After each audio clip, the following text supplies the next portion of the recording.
안녕하십니까. 오늘 국민의힘이 서초동에 서울고등법원 앞에서 현장에 의원총회를 현장에서 했습니다. 그러면서 재판 중단에 대해서 강력하게 규탄을 했습니다. 제일 먼저 중단한 게 우리법연구회 이재권 부장판사, 공직선거법이죠. 서울고등법원.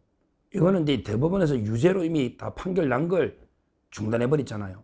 심리할 것도 없잖아요. 이미 유죄로 판결 났으니까. 형량만 정하면 되는데 그냥 바람도 불기 전에 누워버리는 식으로 중단한. 이걸 규탄하기 위해서 서울고등법원에서 의원총회를 했습니다. 근데요, 우리가 항상 이재공이가 뭐라고 썼냐. 헌법 84조다. 요것만 딱 써놨어요. 간단하게 한 줄. 요게 이제 대통령의 특권이거든요. 근데요, 실질적으로 우리 헌법은요, 다양한 조문들을 규범 조화적으로 해석을 해야 되는 거예요.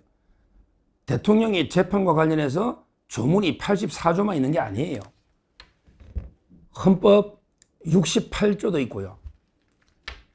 또 이제 관련 재판으로는 헌법 27조도 있는 거예요. 헌법 27조.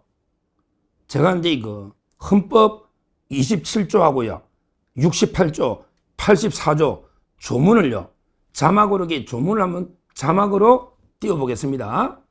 제가 자막으로 띄워서 세 가지 조문이 다 모순되지 않도록 다 적법하도록 해석을 해야 되는 거예요. 규범 조화적으로.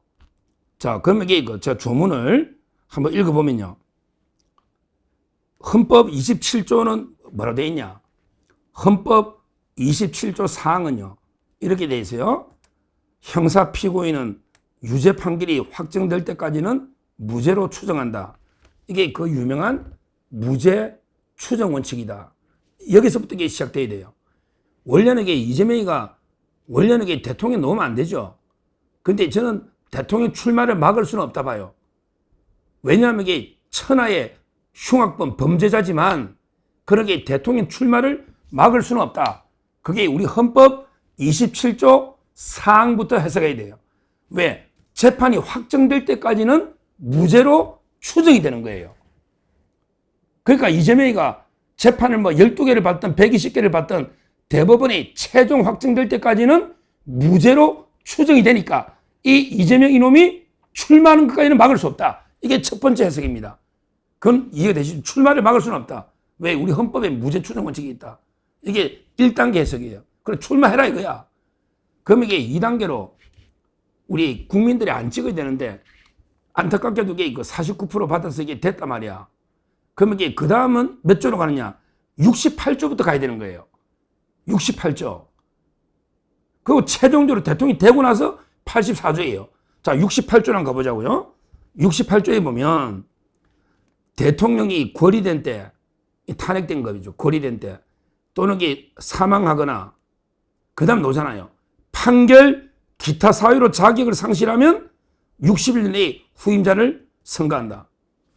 그러니까 대통령도 판결을 통해서 얼마든지 직을 상실할 수가 있는 거죠. 예를 들어 대통령이 부정선거로 당선됐다. 그럼 이게 선거법 위반이잖아. 부정선거. 그러면 이게 재판해가지고 날리고 60일 내에 또 뽑아야 되잖아. 부정선거로 당선된 놈을 날려야지. 부정선거 당선돼도 재판 중단해가지고 그냥 못 날린다. 이건 말이 안 되잖아요. 이 조문을 어떻게 해석할 거냐고. 대통령이 되면 모든 재판이 중단되면 판결 기타 사유로 자격을 상실하는 걸 이게 어떻게 설명할 거냐고. 대통령도 재판을 해야 판결을 할 거 아니에요. 논리가 맞잖아요. 이게 68조 2항이단 말이야. 이거부터 시작되는 거예요. 기존의 재판은. 그리고 나서 이제 대통령이 되고 나면 84조 제일 마지막에 가야죠. 84조 이렇게 돼 있잖아. 대통령은 내란 또는 외환의 죄를 제외하고는 재직 중에 소출을 받지 않는다. 그러니까 내란죄하고 외환죄는 재직 중에도 소추하고요. 수사해서 기소하고. 근데 나머지 범죄는요, 이게 되고 나서 대통령이 어떤 직무를 하는데 이게 직권남용이다 아니다 계속 고소고발하면 이게 대통령이 직무를 할 수가 없잖아요. 그러니까 대통령의 어떤 직무와 관련해서 형사상으로 이게 막 고소고발했을 때 수사나 기소, 소출을 안 한다는 말은 이게 기소를 안 한다는 말이잖아요. 넓게 보면 이게 수사까지 포함되어 있는 거죠. 기소라는 게. 원래는 검사가 수사, 기소권이 같이 있거든요. 이 뜻이 이제 재판하고는 아무 관계 없는 거예요. 우리 탄핵도 소추는 국회가 하잖아요. 재판은 이제 헌재가 하잖아요. 모든 근대 형법은 소추와 재판이 구별된다. 이게 바로 대원칙이죠. 이걸 탄핵주의랍니다.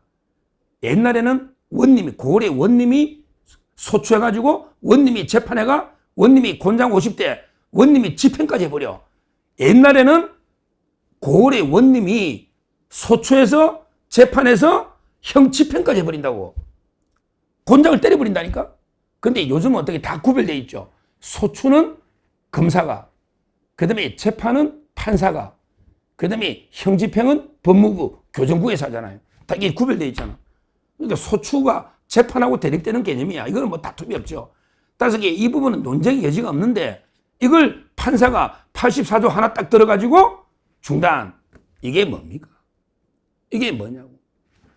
자, 그러면 이게 제가 그걸 해석을 세 가지 조문을 해석을 했는데 근데 쌍방울의 대북 송금은 왜 재판이 중단되면 안 되느냐? 이게 결정적인 게요. 두 가지를 제가 말씀드리겠습니다. 왜 쌍방울 대북 송금은 중단되면 안 되느냐? 이제 유일하게 남았죠. 대장동독이 중단됐고, 그 다음에 선거법도 중단돼 있고, 위정교사는 아예 길 추정대가 중단돼 있는데, 지금 이제 대북 송금 하나 남았다고. 7월 1일 날 하나 남았거든. 대북 송금. 근데 이거는 진짜 중단되면 안 된다.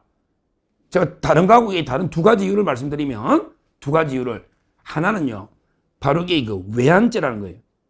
대통령은 내란죄하고 외환죄 제외하고 이게 특수죠. 근데 북한은 적대국이잖아. 적국 맞죠? 근데 북한의 공작금에 북한에 돈을 준 거는 이거는 넓게 외환죄입니다. 물론 이제 검사가 기소는 제3자 뇌물죄로 했지만 저는 그 기소도 문제가 있다 봐요. 뇌물죄로 했는데 원래는 이게 북한에 돈 갖다 주면 이거 외환죄입니다. 이롭게 적국을 이롭게 하는 거예요. 맞잖아요. 이게 외환죄지. 뭐가 외환죄입니까? 적국하고 짜고 야, 내가 방문할 테니까 그래서 이게 돈 갖다 주는 거 그러면 이게 북한을 이롭게 하는 거잖아요. 이게 저는 외환죄라 보는 거예요. 외환이란 게 별거 아니다 말이에요. 북한을 뭐 그 가지고 핵 개발하든 뭘 하든 실질적으로 이게 저는 외환죄로 고발도 돼 있거든요. 고발돼 있다고. 그러니까 이게 특권이 원래 안 돼야 되는 거예요. 원래는. 근데 지금 범죄명이 뇌물로 돼 있지만 지금 외환죄로 고발했어요. 시민단체가. 그러니까 이제 외환죄로 수사할 수 있잖아. 그러니까 이재명이를 외환죄로 수사해서 추가 기소를 해야 돼. 그래 재판이 되는 거예요. 실질은 외환죄 맞습니다. 이거는. 윤 대통령이 외환죄가 아니고 외환죄는 적국하고 통모를 해야 되거든. 통모. 그래서 적을 이롭게 해줘야 돼. 그게 외환죄라고. 딱 외환죄 딱 떨어지잖아. 북한하고 통모했잖아요. 어제 제가 오늘 아침에 제가 동영상도 했잖아요. 이재명이가 2020년에 건국대학교 최배근 교수하고 대담해서 북한이 요구하고 있고 이게 쌍방울 협조받아서 이게 주의된다 이런 뉘앙스 방송을 했지 않습니까? 첫째, 본질은 외환죄라는 거예요. 고발돼 있고 수사해야지. 외환죄는 수사하는 거예요. 자, 그 다음에 두 번째, 쌍방울 대북 송금이 중요한 게 두 번째 뭐냐면 이거는 국제 제재, 국제법 위반이라는 거예요. 유엔 제재 위반이라는 거예요. 이거는 중단시키 나면 전 세계가 가만히 안 있습니다. 특히 이재명이가 미국이나 유엔도 못 갈 겁니다. 뭐 G7 오라 했나 그냥 참관을 했는데 초청받았다고 사기치고 있잖아요. G7에 뭘 초청을 해? 참관 하든 말든 그렇게 뻥치가지고 그건 많이 놓잖아요. 하여튼 이게 국제제재 위반이고 미국 독자 제재 위반이에요. 이 문제를 이렇게 덮어버리고 재판 중단하면 국제사회에서 어떻게 보겠습니까? 유엔 제재를 어긴 건데. 따라서 클리어하게 정리를 해줘야 돼요. 이 재판을 해서 이재명이 날리든지 아니면 이재명이는 몰랐다고 참 무죄를 주든지 털어줘야 된다고. 털어줘야. 그래야 무죄를 받으면 국제사회에 갈 수가 있는 거고 난 몰랐다. 이화에 다 했다. 근데 그 말도 안 되는 소리지만 그러니까 정리를 해야 된다고. 이건 난리돼. 외교를 못해. 거기다가 북한하고 이재명이가 북한하고 어떤 접촉도 못 하잖아요. 이미 약점이 잡혀있잖아. 북한에서 야, 너 네 임마 온다고 800만 불 우리 주지. 이 말 때문에 북한한테 당당하게 큰 소리를 못 친다고. 완전히 약점이 잡혔잖아. 우리 옛날에 그 좌파들 북한 가가지고 미인계, 여자들한테 미인계 녹아가지고 자고 애 낳아가지고 막 끝까지 간첩질한 사람 많잖아요. 그거 많아요. 제가 이게 탈북자한테 많이 들었고, 직접 제 주위에도 제가 직접 들은 사람들 있어요. 북한에 갔다 온 사람한테. 그 사람이 일주일 만에 추방됐는데, 갔더니 막 여자를 붙여주고 술 주고 처음에 정보 들라고, 그 나중에 가치 없으니까 쫓아내버렸어요. 그런 사람이 제 주위에 있다고. 주위에. 이름은 안 말하죠. 유명한 인사입니다. 북한에 들어갔다가, 그래서 이게 교도소에 있었잖아. 그래서 김문수 지사하고 그때 교도소에서 만난 제가 잘 아는 분들에게 그런 이야기를 제가 들었거든요. 그러니까 제 말은 이거는요, 이러다가는 게 북한한테 계속 끌려다니면서 대북 정책도 안 돼. 그리고 이게 국제사회에 납득이 안 되잖아. 국제 유엔 제재 위반인데 미국 제재하고. 그러니까 트럼프가 이게 인정을 안 하죠. 안 하죠. 이런 게 다른 범죄, 뭐 이재명이 다른 범죄도 중단되면 안 되는데, 특히 대북 송금은 특히 중단되면 안 되는 게, 이거는 단순한 국내법 위반이 아니고 실제 국제 제재 위반이고, 그러면 국제사회에서 이걸 털지 않으면 이게 5년 내내 계속 짐이 된다고요. 국제사회에서는. 그리고 이게 그 실질적으로는 북한을 이롭게 하는 외환죄이기 때문에, 외환 때는 게 특권이 없잖아 원래. 이런 이유로 이거는 이게 반드시 재판이 진행돼야 된다. 송병훈 부장판사 이 대북 송금까지 중단하면 이게 말이 안 됩니다. 국제사회에. 반드시 이거는 이게 오래 걸리지도 않아. 이재명이 알았냐 몰랐냐 이것만 이게 판단하면 되니까 재판 몇 번 해서 끝낼 수가 있는 거예요. 이거는 이게 반드시 차라리 무죄를 주려면 주라 말이야. 안 그러면 이게 국제사회가 인정을 안 한다고. 무죄를 주려면 주라 이거야. 근데 이 재판은 해야 된다. 이걸 제가 분명히 말씀을 드립니다. 감사합니다.